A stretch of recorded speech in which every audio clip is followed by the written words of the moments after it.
Students, स्वागत है आप सभी का हमारे YouTube चैनल पर जिसका नाम है सौरभ क्लासेस फॉर हिस्ट्री। मैं सौरभ आप सभी का अपने इस क्लास में अभिवादन करता हूं। आज के क्लास में हम प्राचीन कालीन इतिहास का एक महत्वपूर्ण विषय वैदिक कालीन सभ्यता इसके बारे में जानकारी प्राप्त करेंगे। सबसे पहले जैसा कि हम लोग जानते हैं, वैदिक सभ्यता आर्यों के द्वारा स्थापित की गई सभ्यता थी जो भारत के गंगा नदी घाटी क्षेत्र में फैले हुए थे। इसका प्रारंभ लगभग 1500 ईसा पूर्व से होता है और 600 ईसा पूर्व तक इसके काल को माना जाता है। हम इस सभ्यता के विषय में विस्तृत तौर पर जानकारी प्राप्त करेंगे इसकी विशेषताओं के आधार पर। तो चलिए बिना समय गंवाए हम अपने इस विषय को प्रारंभ करते हैं, वैदिक सभ्यता। तो देख पा रहे होंगे वैदिक सभ्यता का काल हमने बताया है 1500 से 600 ईसा पूर्व तक, ठीक है। और इसको अध्ययन की सुविधा के लिए हमने इसे दो भागों में स्प्लिट कर दिया। एक हो गया हमारा ऋग्वैदिक काल। ऋग्वैदिक काल क्योंकि इस काल में ऋग्वेद की रचना हुई थी। ये वेद जो है ऋग्वेद, इसकी रचना हुई, इसी के नामकरण के आधार पर इस काल का नाम ऋग्वैदिक काल कहा गया, जो 1500 से लेकर लगभग 1000 ईसा पूर्व तक मानी जाती है। और इसी और दूसरी जो सभ्यता थी वह थी उत्तर वैदिक काल, यानी ऋग्वैदिक काल के बाद का समय। इसकी जो कालक्रम हम देख सकते हैं वह 1000 से 600 ईसा पूर्व के बीच का समय था। और इस काल में ही बाकी तीनों ग्रंथ सामवेद, यजुर्वेद और अथर्ववेद, इन तीनों ग्रंथों की रचना हुई थी। तो मूल रूप से वैदिक सभ्यता को हम दो कालखंडों में विभाजित करके उसका अध्ययन करेंगे। तो सबसे पहले हम जानेंगे कि ऋग्वैदिक कालीन समाज की क्या दशा थी। तो ऋग्वैदिक कालीन समाज के विषय में माना जाता है कि यह वर्ग भेद की भावना से रहित था। वर्ग भेद की भावना, जो जाति पाति, जाति विभाजन आदि हम देखते हैं, वह इस काल में नहीं थी। इस काल में वर्ग भेद की भावना किसी भी प्रकार से नहीं थी। वर्ण शब्द का प्रयोग केवल आर्य और अनार्यों में भेद बताने के लिए होता था। अर्थात इस काल में जो व्यवसाय था वो किसी जाति, धर्म और वर्ण के आधार पर नहीं था, बल्कि वह किसी भी व्यक्ति कोई भी व्यवसाय को अपना सकता था। इस प्रकार यहाँ वर्ण शब्द का जो प्रयोग होता था केवल आर्य और अनार्यों में भेद बताने के लिए होता था। और इनका समाज जो था वह मूल रूप से पशुचरण की प्रधानता के कारण इनका जो समाज का स्वरूप था वो पूरी तरह से पितृसत्तात्मक समाज था, यानी पितृ प्रधान समाज माना जा सकता है, ठीक है।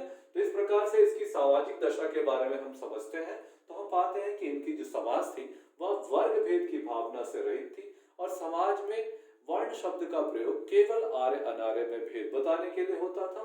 और पशुचरण की प्रधानता के कारण इनका समाज जो था पूरी तरह से पितृसत्तात्मक समाज था। वहीं दूसरी ओर जब हम उत्तर वैदिक काल की सामाजिक दशा के बारे में देखें तो हम पाते हैं कि उत्तरकालीन सामाजिक दशा में इनकी जाति व्यवस्था का सूत्रपात हो चुका था। जाति व्यवस्था में कौन कौन? ब्राह्मण, क्षत्रिय, वैश्य, शूद्र, ये चार वर्ण का जो था जाति के रूप में विभाजन हुआ और ये ब्राह्मण बने। ब्राह्मण ये जो शिक्षा और पूजा वगैरह का कार्य करते थे वो ब्राह्मण वर्ग में आए। और इनके बारे में कहा गया कि परम पिता ब्रह्मा के मुख से इनकी उत्पत्ति हुई। क्षत्रियों के विषय में कहा गया कि इनकी उत्पत्ति ब्रह्मा के भुजाओं से हुई और इनका मुख्य कार्य जो था क्षत्रियों का वह था सैन्य एवं प्रशासन से संबंधित कार्यों या राजा के कार्यों को संपादित करना। तीसरी जो जाति बनी वह थी वैश्य।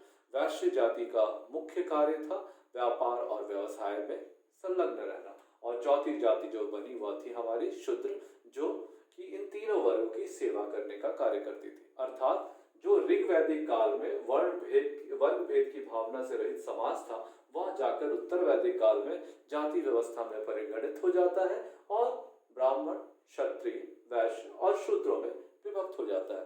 साथ ही साथ इस काल में स्त्रियों की दशा में बहुत गिरावट देखने को मिलती है। इसकी दशा जो थी पहले से काफी निम्न हो जाती है। साथ ही साथ इनमें बहुविवाह का प्रचलन आम हो जाता है। बहुविवाह यानी एक पुरुष कई स्त्रियों से विवाह कर सकते थे और साथ ही साथ इस काल में पुत्रियों का जन्म को अशुभ माने जाने लगता है। इस अर्थात हम कुल मिलाकर देखें तो ऋग्वैदिक समाज जो किसी भी प्रकार के वर्ग भेद से रहित था और वहां जाति व्यवस्था नहीं थी, वर्ण खाली था, जो कि केवल आर्य अनार्यों के भेद के लिए होता था। और साथ ही साथ वहां का समाज जो था पितृसत्तात्मक समाज था वो जाकर उत्तर वैदिक काल में इसकी सामाजिक व्यवस्था जो थी वर्ण व्यवस्था से टूटकर जाति व्यवस्था में परिगणित हो गई। ब्राह्मण, क्षत्रिय, वैश्य, शूद्र ये चार जाति के रूप में आविर्भाव हुआ और साथ ही साथ स्त्रियों की दशा निरंतर गिरावट की शिकार हुई। साथ ही साथ स्त्रियों में बहुविवाह की प्रथा वहां समाज में फैल गई और साथ ही साथ पुत्रियों के जन्म को अशुभ माना जाने लगा। अब हम आते हैं इनकी राजनीतिक दशा के बारे में जानेंगे। तो ऋग्वैदिक राजनीतिक दशा में हम पाते हैं कि इनका जो जीवन था वह अस्थायी था और कबीलियाई तत्व था। कबीलियाई यानी ये लोग छोटे छोटे कुलों में विभाजित थे और एक कबीले के रूप में शासन करते थे। कबीले का जो प्रधान होता था वही उसका शासन देखता था और इनका जीवन पूरी तरह से अस्थायी होता। इसके बावजूद इस काल में हम पाते हैं कि सभा और समिति नाम की दो संस्थाएं व्याप्त थी। सभा और समिति क्या है? सभा उच्च कुल की संस्था थी, जबकि समिति जो थी वो निम्न साधारण वर्ग के लोगों की संस्था थी। अर्थात इसकी राजनीतिक व्यवस्था के विषय में अगर हम अध्ययन करें तो हम पाते हैं कि ऋग्वैदिक काल की राजनीतिक दशा में उनका जीवन अस्थायी होता था और कबीलियाई शासन होता था। इस वजह से इनका जो कबीले का जो शासन चलाता था वो कबीले का प्रधान होता था जो उनकी शासन व्यवस्था को संचालित करता था। साथ ही साथ शासन में सहायता हेतु सभा और समिति भी अस्तित्व में थी। सभा जो उच्च वर्ग के लोगों की संस्था थी और समिति जो थी वो साधारण वर्ग की संस्था थी। ठीक इसी प्रकार जब हम उत्तर वैदिक काल की राजनीतिक व्यवस्था का अवलोकन करते हैं तो हम पाते हैं कि जो कुल या कबीले छोटे होते थे वो धीरे धीरे बढ़ते चले गए और उनके राज्यों के आकार में वृद्धि होती चली गई। अर्थात जो कबीले थे वो बड़े राज्यों में परिगणित होने लगे और जैसे जैसे राज्यों के आकार में वृद्धि हुई तो उसके जो शासन करता थे वो राजा के अधिकारों में भी वृद्धि होती चली गई। राजा की शक्तियों में वृद्धि होने के कारण अब उसको शासन कार्यों में विशेष रुचि लेने लगे और वे अच्छे से उसका शासन करने लगे। और इस काल में भी हम पाते हैं कि सभा और समिति इस काल में भी विद्यमान थी। सभा जो उच्च कुल की संस्था थी और समिति जो निम्न या साधारण वर्ग के लोगों की संस्था थी जो ऋग्वैदिक काल में भी थी और उत्तर वैदिक काल में भी थी। कुल मिलाकर हम देखें तो कबीले का जो शासन था वो धीरे धीरे राज्य के रूप में परिगणित हो गया और राज्यों का जो प्रधान होता था वो राजा कहलाता था और राजा अपने सहयोग के लिए कई मंत्रियों, पटरानियों और कई अधिकारियों की सहायता भी लेता था। साथ ही साथ इस दौर में सभा और समिति का भी अस्तित्व बरकरार रहा जो ऋग्वैदिक काल में था। ठीक है, चलिए आगे बढ़ते हैं, इनकी आर्थिक दशा को समझने का प्रयास करते हैं। तो वैदिक काल के दौरान ऋग्वैदिक काल में हम देखते हैं कि उनका जो प्रधान धंधा था वो पशुचरण था। अर्थात वे पशु संपदा के लिए क्या करते थे कि स्तुति करते थे। वेदों में, ऋग्वेद में विशेषकर हम देखते हैं कि पशु संपदा देवताओं से स्तुति की जाती है कि हमें पशु संपदा दे ताकि वो सुख और समृद्धि को प्राप्त कर सके। इस प्रकार से पशुचरण की प्रधानता के कारण इनका जो समाज था वो पूरी तरह से पशु संपदा के लिए वो आर्थिक जीवन उनका चल रहा था। इसके अलावा बढ़ई, रथकार, चर्मकार, बुनकर, सुनार, कुम्हार, इस तरह के व्यावसायिक वर्ग भी उदय हो चुके थे। कुल मिलाकर देखें तो इनका जो आर्थिक जीवन था वो पशुचरण पर निर्भर करता था और पशु संपदा के लिए ये लोग देवताओं से स्तुति और पाठ भी करते थे। साथ ही साथ कई छोटे छोटे लघु कुटीर उद्योगों के रूप में बढ़ई, चर्मकार, बुनकर, रथकार और कुम्हारों वर्ग का भी उदय हो चुका था। इसी के ये में परिप्रेक्ष्य में हम जब उत्तर वैदिक कालीन आर्थिक दशा को देखें तो हम देखते हैं कि इनके खेतों के आकार में धीरे धीरे वृद्धि होती चली गई। ठीक है, इनके खेतों की संख्या में वृद्धि हुई और खेतों की आकार में भी वृद्धि होती चली गई। अब इनका जो जीवन था वो स्थायी जीवन हो गया। कहने का मतलब है पहले वो कबीले के रूप में अस्थायी रूप से जीवन व्यतीत करते थे, इसलिए पशुचरण कार्य को संपादित करते थे। लेकिन जब उनका जो जीवन है स्थायी हो गया तो वो खेती करने लगे और काफी व्यापक पैमाने पर खेती करने लगे। एक उदाहरण है कि उनके खेत जो थे वो 4 से 24 बैल तक मिलकर खेत जोतते थे। अर्थात वो अपनी आवश्यकता से भी अधिक उत्पादन करने लगे थे और इनका मुख्य फसल में गेहूं, जौ और चावल, इनको हम देख सकते हैं कि गेहूं, चावल और जौ इनके मुख्य फसलें होती थी। और कृषि के साथ साथ इन लोगों ने व्यवसाय भी प्रारंभ किया। अनेक छोटे छोटे व्यवसायों का भी प्रारंभ इस काल में, उत्तर वैदिक काल में हमें देखने को मिलते हैं। अब आते हैं हम ऋग्वैदिक आर्थिक जीवन के विषय में जानने का प्रयास करेंगे। तो ऋग्वैदिक काल में देखते हैं कि पुरुष देवताओं की प्रधानता थी। पुरुष देवताओं में कौन कौन? इंद्र, विष्णु, रुद्र।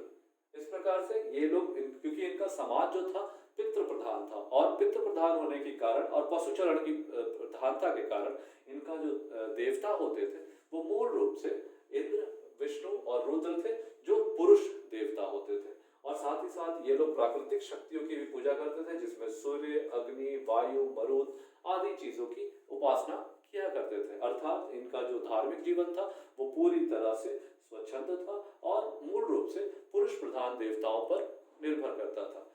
उत्तर वैदिक काल में ही ये चीजें हम देखें तो उत्तर वैदिक काल में जब ब्राह्मणों का अस्तित्व हुआ, तो ब्राह्मणों का अस्तित्व होने के बाद और साथ ही साथ अथर्ववेद, इसके बारे में आप ध्यान से सुनेंगे कि अथर्ववेद जो है उसमें शाप, जादू टोना, वशीकरण, मंत्र, इन सब चीजों का, रोग निवारण, इन सब चीजों का वर्णन है। तो जब ब्राह्मण अस्तित्व में आए और अथर्ववेद की रचना हुई, तब इनका जो धार्मिक जीवन था वो पूरी तरह से आडंबरपूर्ण और कर्मकांडों से भरपूर हो गया। अर्थात अब ब्राह्मणों ने अपने अस्तित्व को बरकरार रखने के लिए आडंबरों का सहारा लेना शुरू कर दिया। अनेक प्रकार के यज्ञों का संपादन होने लगा, राजसूय, वाजपेयी और अनेक प्रकार के अश्वमेध यज्ञों का संपादन होने लगा। साथ ही साथ इस काल में हम पाते हैं कि अवतारवाद की धारणा भी विशेष रूप से प्रचलित हुई। अवतारवाद का अर्थ है कि ईश्वर का अवतार को माना जाने लगा, है ना। और साथ ही साथ हम पाते हैं कि इस काल में यज्ञ और बलि के महत्व में भी विशेष रूप से वृद्धि हुई, क्योंकि ब्राह्मणों को अपने अस्तित्व को बरकरार रखने के लिए यज्ञ और बलि का सहारा लेने लगा। और पहले जो तप और भक्ति पर आधारित जो इनकी धार्मिक व्यवस्था थी वो अब यज्ञ और बलि पर आधारित हो गई। अर्थात तप भक्ति का स्थान यज्ञ और बलि जैसे कर्मकांड लेने लगे। कुल मिलाकर हम पाते हैं इस पूरी सभ्यता को अगर ध्यान से देखें तो हम पाते हैं कि जो वैदिक सभ्यता का जो प्रारंभिक चरण था, जिसे हम ऋग्वैदिक काल के नाम से जानते हैं, यह पूरी तरह से सरल भक्तिमयी संस्कृति थी, जो उत्तर वैदिक काल में जाकर के पूरी तरह से ट्रांसफॉर्म हो जाती है, परिवर्तित हो जाती है और ये एक जटिल संस्कृति बन जाती है। कुछ फायदे भी होते हैं, इसके कुछ नुकसान भी होते हैं। हमें फायदा क्या होता है? इसकी जो आर्थिक दशा थी वो काफी ज्यादा सुदृढ़ हुई। जो पशुचरण था और अस्थायी जीवन था वो पूरी तरह से स्थायी जीवन में परिणत हो गया। खेती में वृद्धि हुई, स्थायी जीवन जीने लगे, चावल, गेहूं, जौ उपजाने लगे और व्यवसाय प्रारंभ हो गया, जिसकी वजह से इनकी आर्थिक दशा में काफी सुधार हुआ। साथ ही साथ हम देखते हैं कि इनकी आर्थिक दशा में अवश्य सुधार हुआ, लेकिन कुछ नकारात्मक तत्व भी हमें दिखाई देते हैं। जहां हम पाते हैं कि ऋग्वैदिक कालीन समाज जो था वर्ग भेद की भावना से रहित था, है ना। और यह जो समाज था इसमें किसी भी प्रकार से किसी को कोई हस्तक्षेप नहीं थे। वह जो समाज था उत्तर वैदिक काल में जाकर जाति व्यवस्था में परिगणित हो गया और साथ ही साथ स्त्रियों की दशाएं भी लगातार गिरती चली गई। साथ ही साथ हम पाते हैं कि इनका जो धार्मिक जीवन था वो पूरी तरह से सरल भक्तिमय था, जो आगे चल करके विभिन्न कर्मकांडों में उलझता चला गया और वह यज्ञ और बलि के कारण वह लगातार दूषित होता चला गया।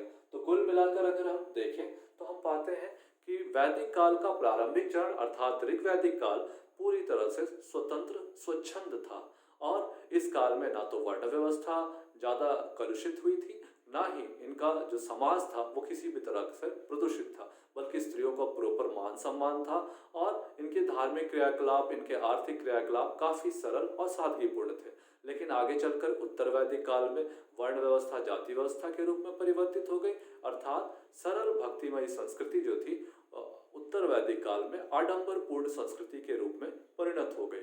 और साथ ही उनके धार्मिक जो आडंबर थे वो काफी दिनों दिन बढ़ते चले गए। समाज भी वर्ण व्यवस्था दूषित होकर जाति व्यवस्था में बदल गई। हाँ, अर्थव्यवस्था के क्षेत्र में जहाँ कुछ लाभ अवश्य दिख सकते हैं कि जो अस्थायी मानव था अब स्थायी रूप से एक स्थान पर निवास करने लगा और वह लगातार अर्थव्यवस्था को अपना समृद्ध बनाता चला गया। कुल मिलाकर हमारी जो यह वैदिक कालीन सभ्यता है यह दो रूपों में हम देख सकते हैं, एक प्रारंभिक चरण और जिसे हम ऋग्वैदिक काल के नाम से जानते हैं और दूसरा उत्तर वैदिक काल। इन दोनों कालों का हमने विश्लेषण किया। हम उम्मीद करते हैं आपको यह विषय अच्छे से समझ में आ गया होगा। यदि इस विषय से संबंधित आपके कोई सजेशंस या कोई सुझाव हैं तो आप हमें हमारे कमेंट सेक्शन में जाकर हमें उसकी जानकारी दें, हम उसका यथाशीघ्र जवाब देने का प्रयत्न करेंगे। आज के लिए बस इतना ही। धन्यवाद।